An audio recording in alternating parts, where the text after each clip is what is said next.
Welcome to this USurfaceMesh video. In this video I want to use USurfaceMesh grid to build a mud mound on the side of the stream.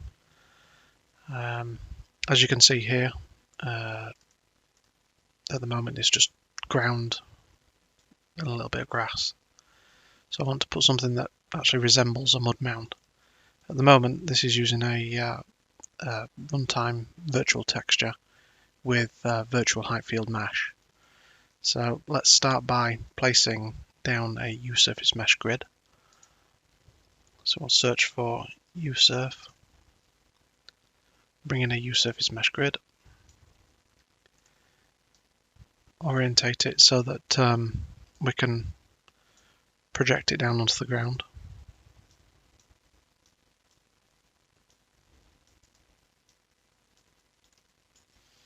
And then just change the size so that it fits.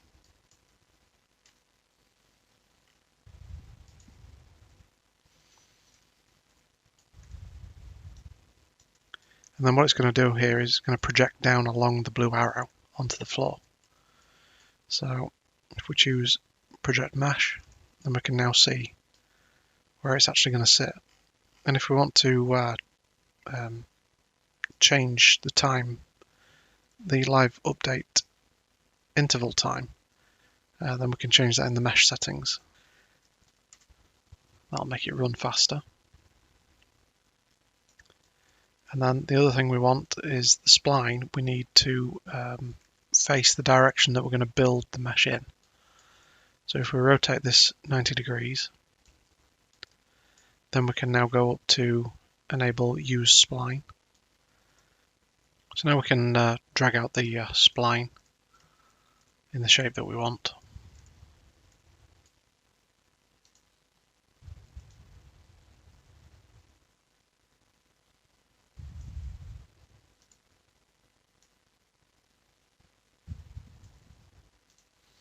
Now use the cycle between the world and local coordinate gizmo, so that I can see where the mesh is going to project it down the local z-axis.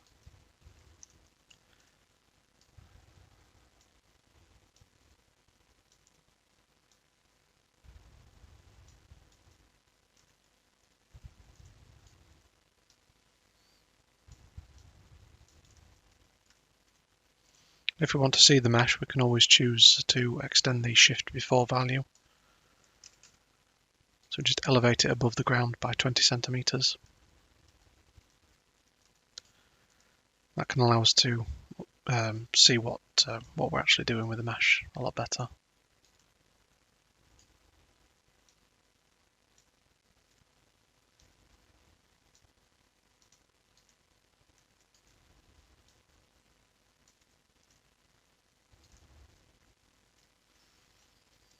What we're trying to do here is basically create a blanket of mesh across the surface.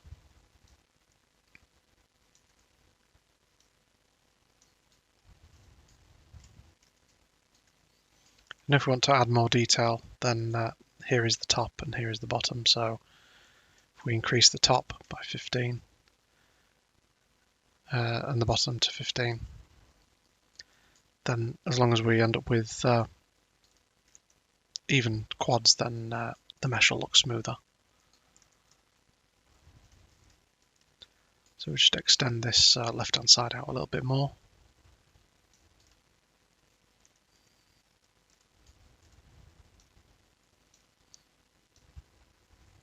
You have to remember that we are projecting onto the floor here, so if you were to turn off project, then the mesh is actually, that is actually the mesh, where the mesh starts, and then it's projected down the vertex normals onto the ground.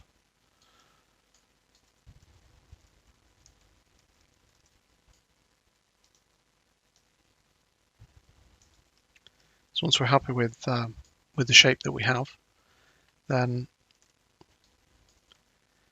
we can increase the complexity. So that subdivides each quad and makes it more detailed. And then what we want to do is remove the shift before value, and we want to force the mesh underneath the landscape that's there.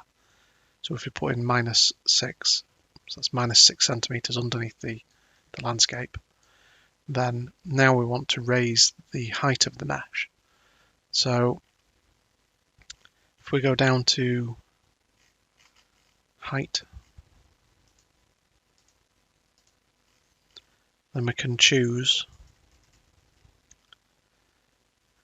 use vertical height curve, and then go down to the USurfaceMesh plugins folder, which is in Engine, Plugins,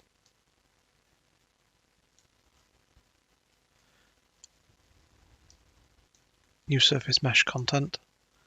Then we can go to the height curves, and then look for, I used Rock Curve 5 as a base, duplicated that, and then modified it to use in the shape of a different curve, and I called it Mud Mound Curve 1.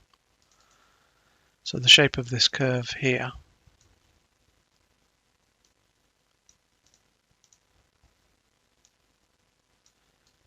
will cause the mesh to ride up and then go down here. So if we see how this affects the shape of this mesh,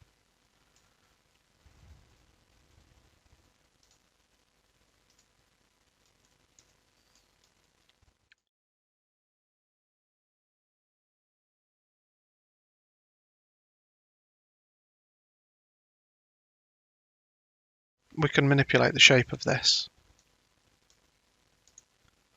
We just go to the top again and choose Update Mesh. Can move it back.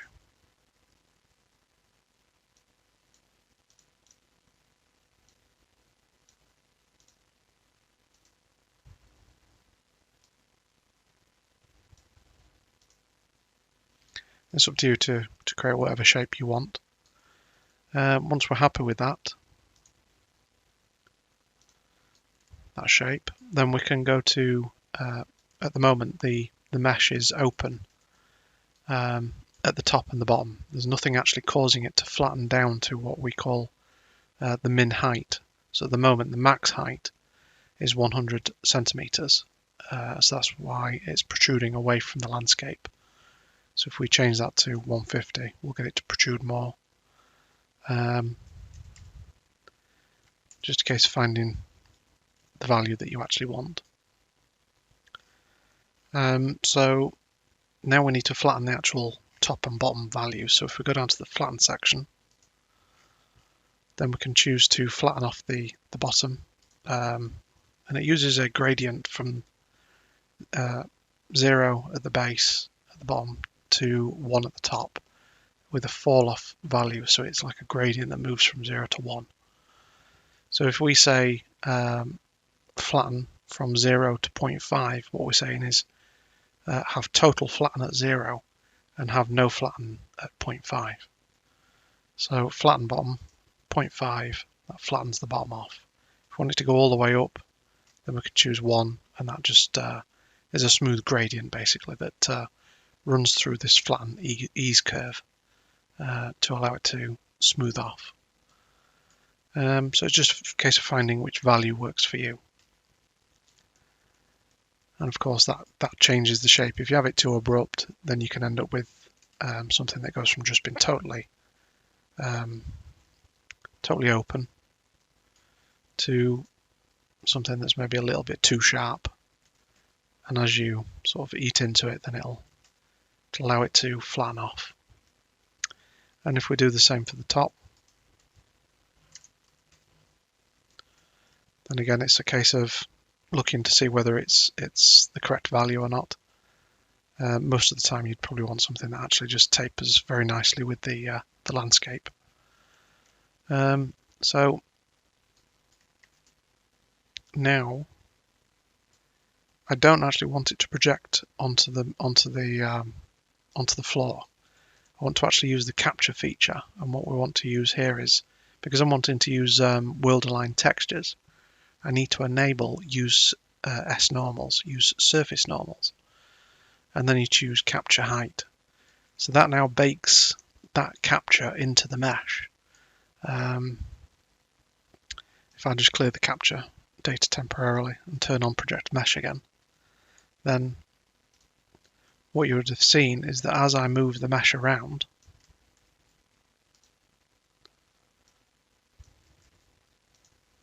try and get hold of the actual surface mesh rather than the spline points. So as I move the mesh around, I'm actually causing it to reproject each time because I'm moving the procedural mesh as it's been built without projection. So I'm actually moving that version of it. Whereas when I choose to not project and I choose capture instead, what I've done is I've captured those offsets into the surface mesh so that now I can offset it and it won't change, it won't reproject. So once we've done that, now you may come across scenarios where the underlying landscape, the quad size or the polygon sizes are too big and it captures the triangulation of the actual landscape underneath. So to combat this, both project and the capture sections have smooth values. So if we go to capture, these are the capture settings, and we can say capture smoothing and set it to a number that is right for you, and then just choose recapture the height, and now that smooths the underlying values that were captured. So once we've captured the landscape below into the mesh and we've roughly got the shape that we want, then we can now choose to add other effects to the mesh. So if we go down to height noise, we can enable the height noise texture, change the noise alignment mode to world align, and then we can navigate to the USurfaceMesh content folder, height noise folder. So now we have some textures that we can use to displace the surface of the mesh. So if we use something like height noise 13 and place that into the noise texture, then what we now need to do is use the noise world size to specify how big we want that texture to be.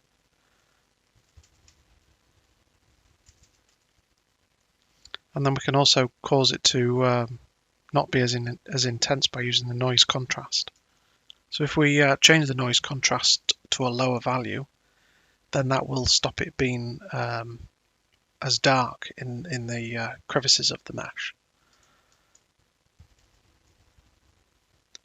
So we can have a much lighter effect on the displacement of the mesh.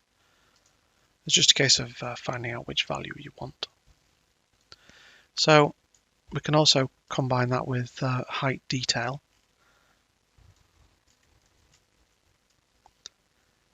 Again, set the alignment to world aligned, and then choose some other texture that fits.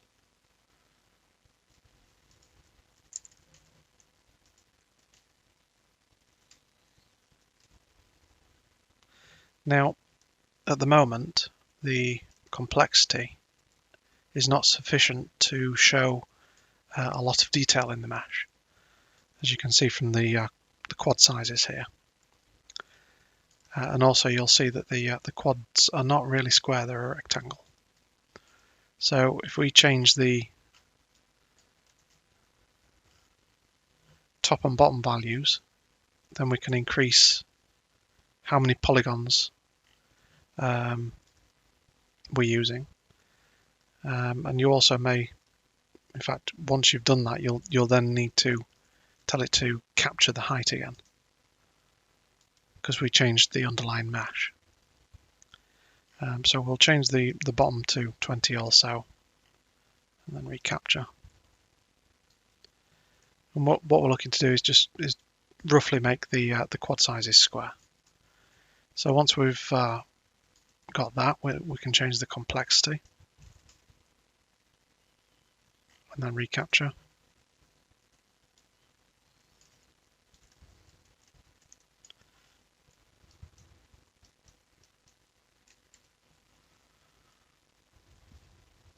So we've now got 320,000 polygons.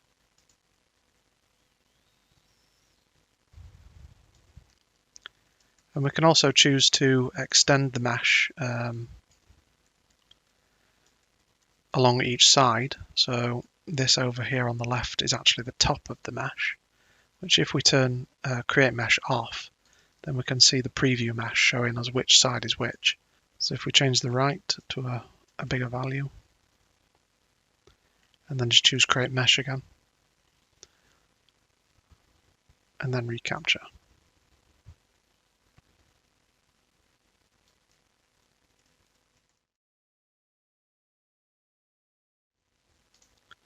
When we've got use surface normals turned on, then we can use vertical warp.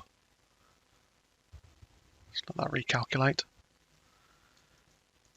Yeah, so now that we've captured that, we can change the vertical warp value, and that will allow it to vertically warp out once it gets to the top of the mesh. And as you can see at the moment, that's causing the mesh to sort of bulge out in different areas. You can use things like edge flatten,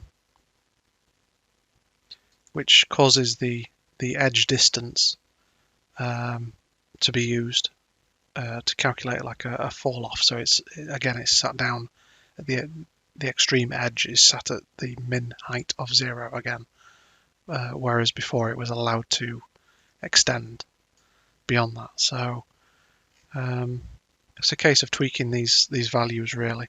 At the moment, the edge setting is changed down in the edge section of settings, and it's got an edge range, so we can always decrease that.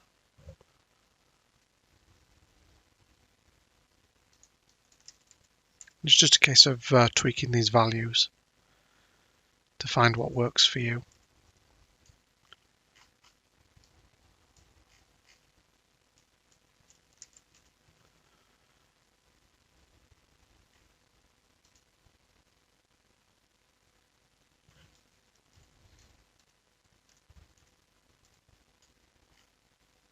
You can also use the shift before again to shift the mesh further underneath the landscape.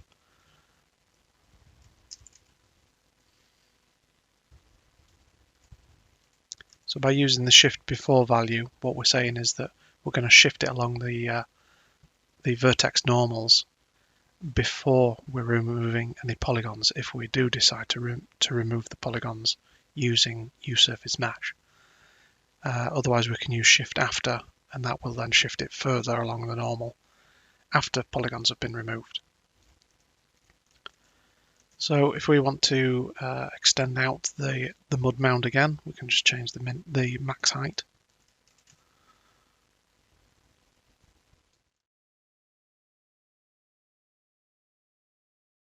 So once you're happy with that, then we can now choose to stamp the mesh as a static mesh.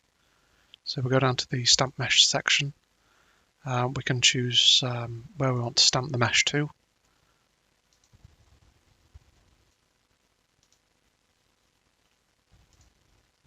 Give it a name that you want.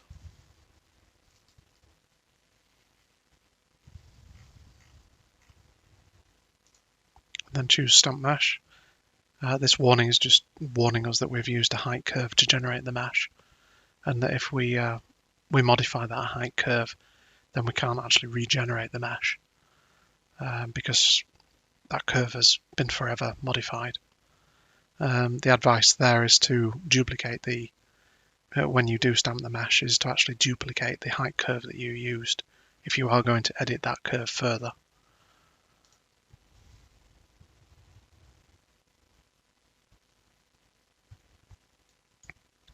So this static mesh asset has now been created, and if we look at that in the static mesh editor, then we can see that it's a fairly dense mesh. At the moment, nanite has been enabled on the mesh, so for now we just need to disable that because we're going to make some edits anyway. So that's the true detail of the mesh.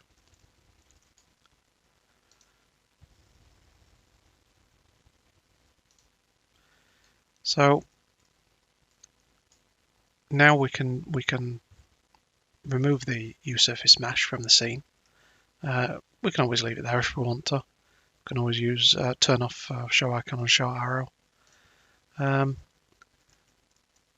So because we have a high detailed mesh, we now need to process the mesh.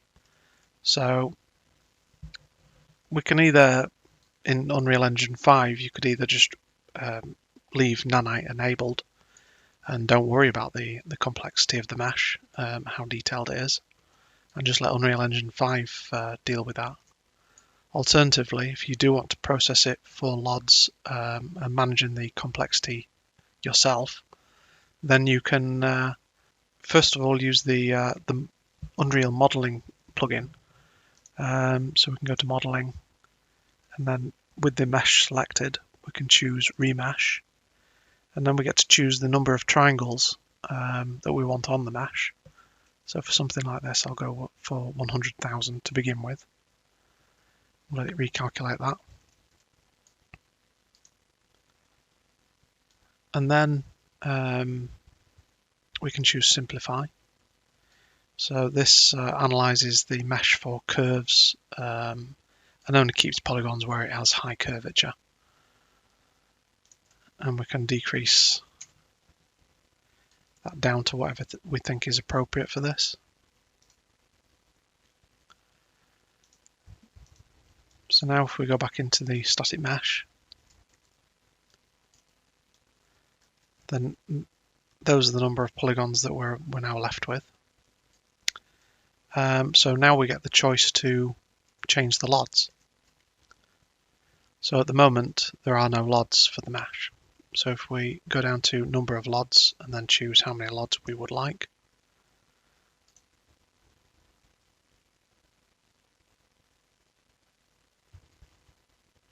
just let Unreal process that.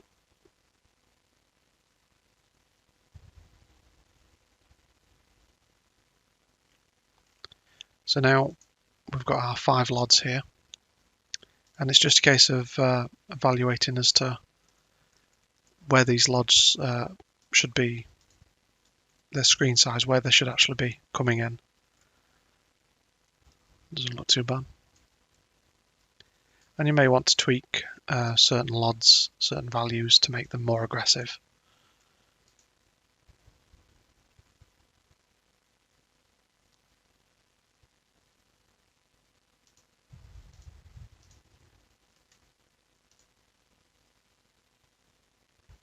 And you can also tweak the LOD distances. So if you turn off auto compute LOD distances, then we can go to each one of the LODs.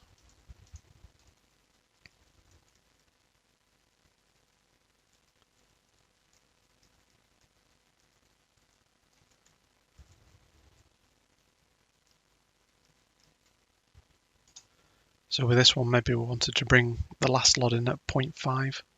So we could go to the last LOD, go to the screen size, and then change it to 0.5 so it comes in a little bit sooner.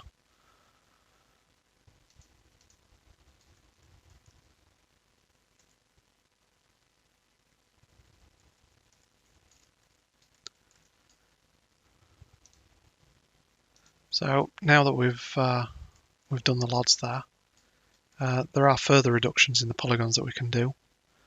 So if we use Surface Mesh Edit, then we can now choose to select that static mesh, and then we can specify a min removal distance. So any polygons that are fully beyond the landscape or fully underneath the landscape by 10 centimeters will be removed. We can normally decrease this value to a fairly low value. So as long as each polygon, all 3 vertices are underneath the landscape by 1 centimeter, then the entire polygon will be removed now. So if we choose remove polygons,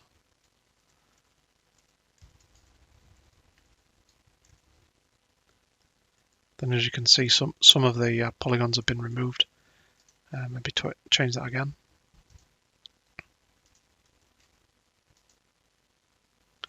Depending on how aggressive you want to be with it. And then just choose Save Static Mesh. That now saves it as a new static mesh with some polygons removed. So at the moment this mesh here doesn't have any LODs either.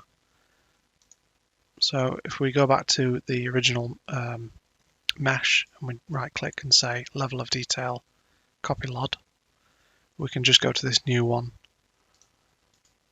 and say level of detail, paste LOD from mud mesh 1.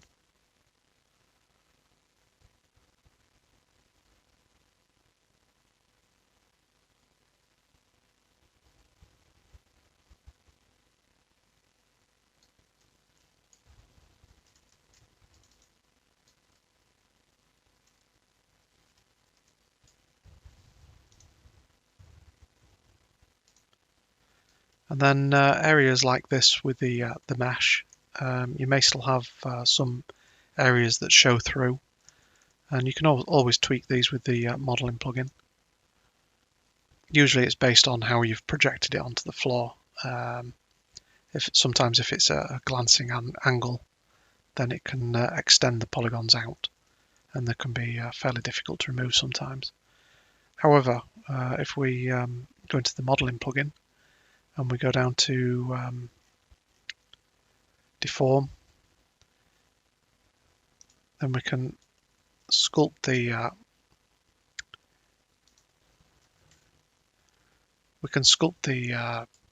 polygons that have been problematic, so that we can actually force them underneath the landscape.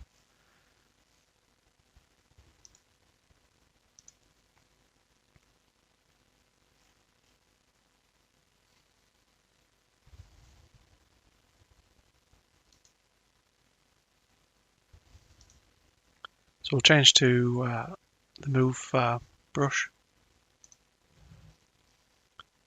If we do run into any problems, then just make sure that you don't have the USurfaceMesh edit still in the scene affecting the mesh, because it generates a procedural mesh, and you can sometimes get two meshes showing together. That's just because the original static mesh was there and then the new procedural mesh has been generated from it. So just make sure you delete that before you start your modeling. So now that we're in the scene with the modeling tool, and we're on the vertex sculpting tool, we can now choose to force some of these polygons underneath the landscape, and it's up to you to decide how you want to affect them.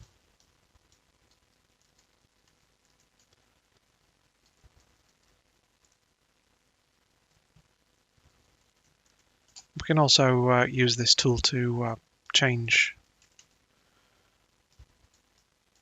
how we want certain parts of the mesh to show.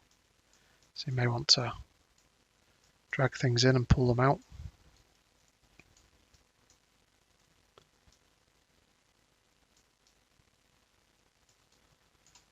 And then once you're happy with that, just choose accept.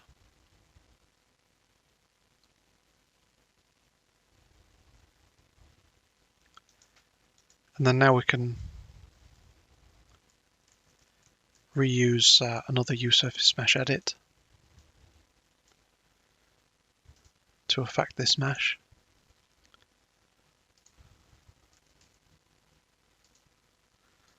So there we are, we just removed the polygons now, and it's removed these ones over here that have now been underneath the landscape. And again, you can just choose Save Static Mesh. That then saves a new version again. So the next part is to paint onto the surface with vertex colors. So again, remove the USurfaceMesh edit. This time we'll drag in a USurfaceMesh paint. Select the mesh and then go to Mesh Paint. And then what we want to do here is choose paint under the color section, and then we'll fill all channels with black. And then usually what I do is I just go onto the red channel with white and then just paint something onto that. And then with the USurfaceMesh paint tool, we just specify the target mesh actor to be this mesh. Come down to set vertex colors, enable that. So for the vertex colors red channel, we want to use or paint into that channel the surface angle. So it analyzes each polygon to make sure that,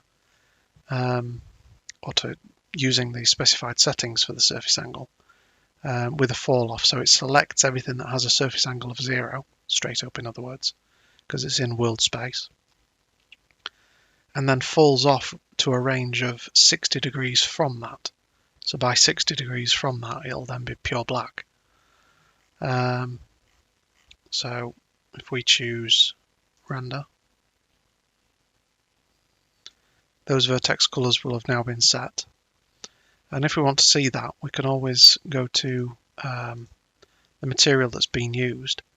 And inside of the USurfaceMesh plugin folder, we can go to Materials, Visualize, and we can use the vertex colors material. So that then shows us the vertex colors that are on the mesh.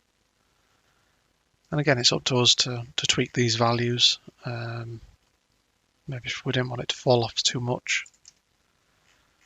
then we could change that.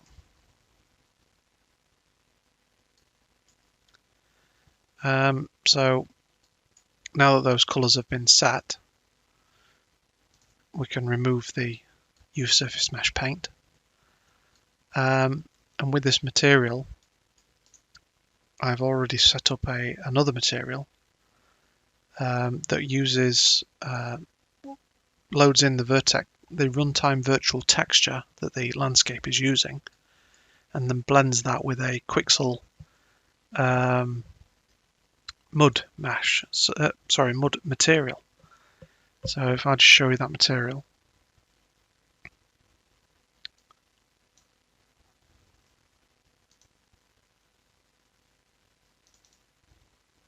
so here is the material, and as you can see, it outputs material attributes, and then we use a blend material attributes, and we drive the alpha using the vertex color from the mesh, and we mask the vertex color to be on the red channel, and expose that as a parameter that says mud vertex color channel. And then what we're doing is whenever that color is 0, pure black, then we're using mud, and this is a predefined make material attributes material function that uses world aligned textures for the actual mud material. And then whenever the vertex color is pure red, pure white in other words, then we'll blend in the runtime virtual texture, which again is exposed as a parameter. I've then right-clicked that and chosen Create Material Instance so that we can choose how to edit that. And then if we now drag that onto the mesh, then what we see now is the runtime virtual texture being shown on the top with the Quixel mud material on the side. One other thing that I forgot to mention was that if we go to the static mesh that we have, then what we want to do is use per pixel collision. So if we go to collision complexity and change it to use complex collision as simple, that now uses each polygon surface as the collision. But we can also choose, if we go down to general settings, we can also choose the LOD that gets used for that collision. So if we want to use one of the LODs, then in here, I forgot also to copy over them LODs. So if we go back to the original, level of detail, copy LOD.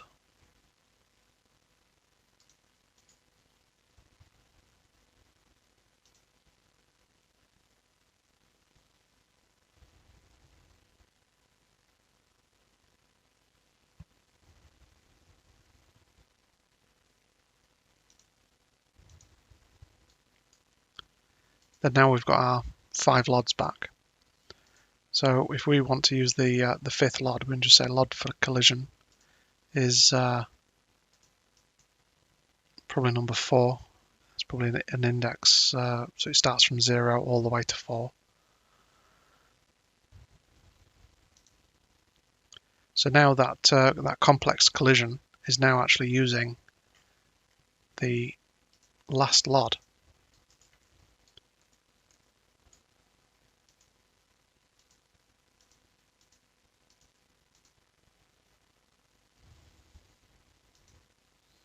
So if we now go to the last LOD, then that is actually the complex collision that it's using, which is a lot better than with all them polygons.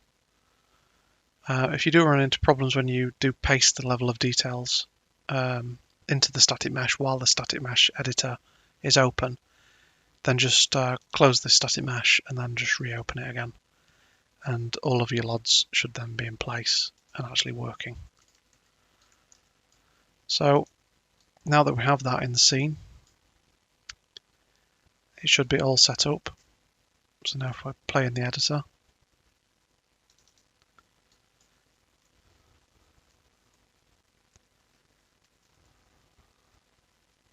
then now we've got per polygon collision. And as you can see, the feet is riding over that quite nicely. And we've got something that looks very good.